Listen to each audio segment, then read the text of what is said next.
రెడ్డి గారికి కూడా స్టార్ట్ అయింది. ఎందుకంటే మిథున్ రెడ్డి గారు మొన్న అడావిడ ఇవన్నీ కూడా మనం చూసాం. ఇక చెవిరెడ్డి గారి టైం వచ్చింది. అందుకనే నిన్న మోహిత్ రెడ్డికి చిన్న జలక్ ఇచ్చారు. ఇదన్నీ జగన్మోహన్ రెడ్డి గారికి ఇండైరెక్ట్గా ఇస్తున్న సిగ్నల్లు అని రెడ్ బుక్ అమలవుతుందా? ముందుగా వర్మ గారికి 99 వీక్షకులకి ప్యానెల్లో ఉన్న పెద్దలకి రాష్ట్ర ప్రజలకి శుభ సాయంత్రం. మీరు అడిగిన ప్రశ్నకి హెచ్చరిక జారీ చేయటం ఎవరిని చూసి ఎవరు హెచ్చరిక జారీ చేస్తున్నారు? ఈ హెచ్చరికలు మేము ప్రతిపక్షంలోంచి 9 ఏళ్ల పోరాటం చేసి అధికారంలోకి వచ్చిన వాళ్ళమండి.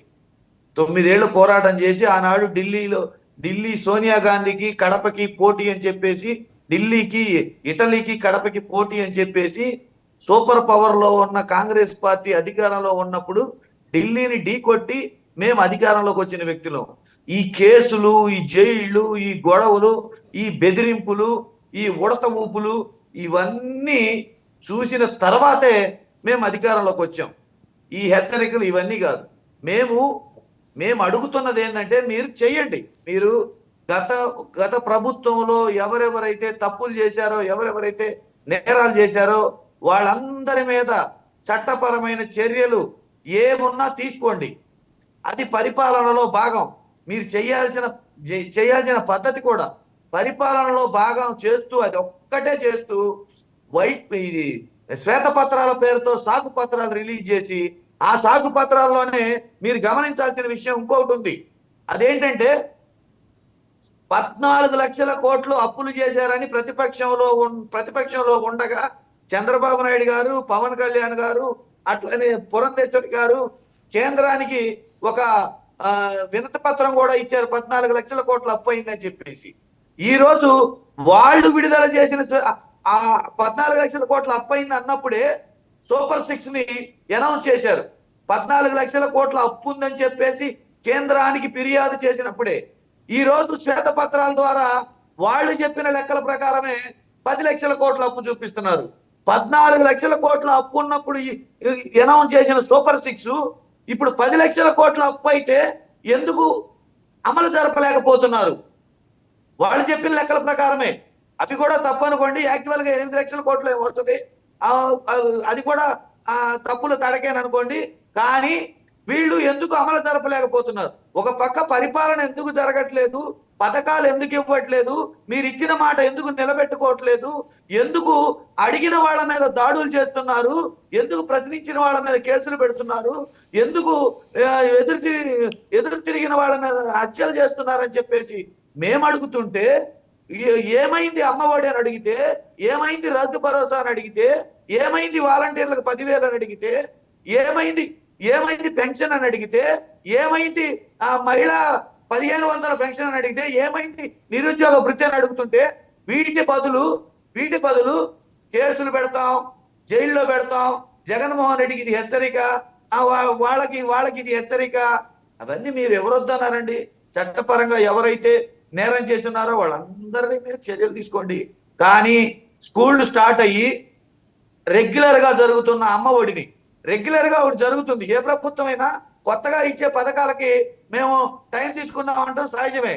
రెగ్యులర్ గా జూన్ లో ఇవ్వాల్సిన అమ్మఒడి ఇవ్వకుండా ఆపేసి వచ్చే సంవత్సరం ఇస్తామంటున్నారు. రెగ్యులర్ గా ఇవ్వాల్సిన రైతు భరోసా ఆపేసి వచ్చే సంవత్సరం ఇస్తామంటున్నారు. వీటి గురించి అడిగితే జరుగుతున్న వాలంటీర్ వ్యవస్థని రద్దు చేసి మళ్ళీ 10,000 ఇస్తామని చెప్పి అనౌన్స్ చేసిన మాటను తొంగలో తొక్కారు. ఆరోగ్యశ్రీని ఈ రోజే మన గుంటూరు టీడీపీ పార్టీ ఎంపీ ఆయన పెమ్మసాని చంద్రశేఖర్ గారు ఒక అనౌన్స్ చేశారు. 25 లక్షల లిమిట్ ఉన్న 25 లక్షల లిమిట్ ఉన్న ఆరోగ్యశ్రీని కేంద్ర ప్రభుత్వం ఇచ్చిన 5 లక్షలకి లిమిట్ చేసే విధంగా ఆయన అర్థం వచ్చే విధంగా ఆయన మాట్లాడారు. ఇక్కడ ఏంటంటే ప్రభుత్వం ఇచ్చే పథకాలని, మీరిచ్చిన మేనిఫెస్టోని, మీరు ఇచ్చిన మాటల్ని దయచేసి నిలబెట్టుకోండి. అట్లనే మీరు పవన్ కళ్యాణ్ గారిని ఒక విషయంలో మనం అప్రిషియేట్ చేయాల్సిన విషయం ఉంది. ఏంటంటే డొక్కా సీతమ్మ గారి పేరు పెట్టడం, జాతీయ నాయకులు, ప్రజానాయకులు, ప్రజలకు సేవ చేసిన వాళ్ళ పేర్లు పెట్టడం అనేది మేము హర్షిస్తున్నాం. దానికి మేము కూడా మద్దతు కూడా తెలుపుతున్నాం పెట్టమని. అయితే పేర్లు ఏమైనా పెట్టుకోండి, జరుగుతున్న పథకాలను అమలు జరపండి. పసిపిల్లల లాంటి మోసం చేసేది, ఓకే. పసిపిల్లల మీద అబద్ధాలు చెప్పేది, అమ్మఒడి మీద, గోరుముద్ద మీద, వీటి మీద కాదు, అబద్ధాలు ఓకే. చెప్పి వాళ్ళ పసిపిల్లల కొట్టగొడితే ఏమొస్తుందండి? ఓకే రెడ్డి గారు, పసిపిల్లల కొట్టగొడితే ఓకే ఏమొస్తుంది?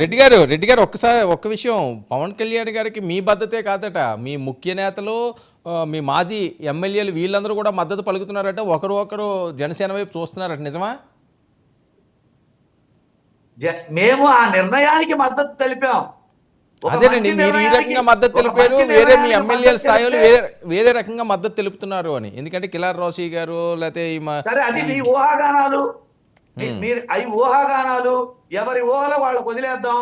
కాదండి, ఎవరి ఊహలో మద్దాలగిరి వాళ్ళకు గారు, వదిలేద్దాం. కిలార్ దాని రోషి గురించి గారు వీళ్ళందరూ కూడా అటుబాటే పడుతున్నారట కదా, ఇంకా ఊహాగానాలు ఏంటి బయటికి వెళ్ళిపోతుంటే ఎమ్మెల్యేలు? టెక్నికల్ ఆధారాలు ఏమన్నా ఉన్నాయా?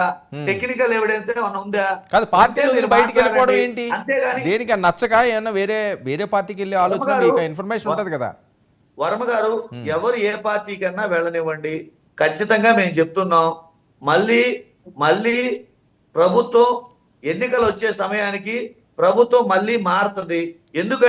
ఎందుకు మారుతుందని ఈ రోజు ఎందుకు చెప్తున్నానంటే క్లియర్ గా ఈ ప్రభుత్వం ఇచ్చిన మాటల్ని, ఇచ్చిన మేనిఫెస్టోని తుంగలోకి తొక్కేసింది. అప్పుడే ప్రజలకి మీరు అదనంగా ఇస్తామని చెప్పిన సూపర్ 6 ని ఆశించి జగన్మోహన్ రెడ్డి నేను ఇంతకంటే ఇవ్వలేను అని చెప్పబట్టి మీరేదో ఇస్తున్నారు. ఇంకా ప్రజలు ఆశపడి మీకు కొంత శాతం ఓట్లు బదలాయింపు జరిగింది.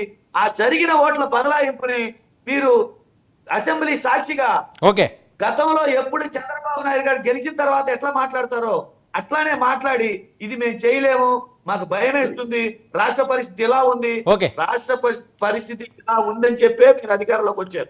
ఓకే ఇలా ఉందని చెప్పినప్పుడే ఓకే.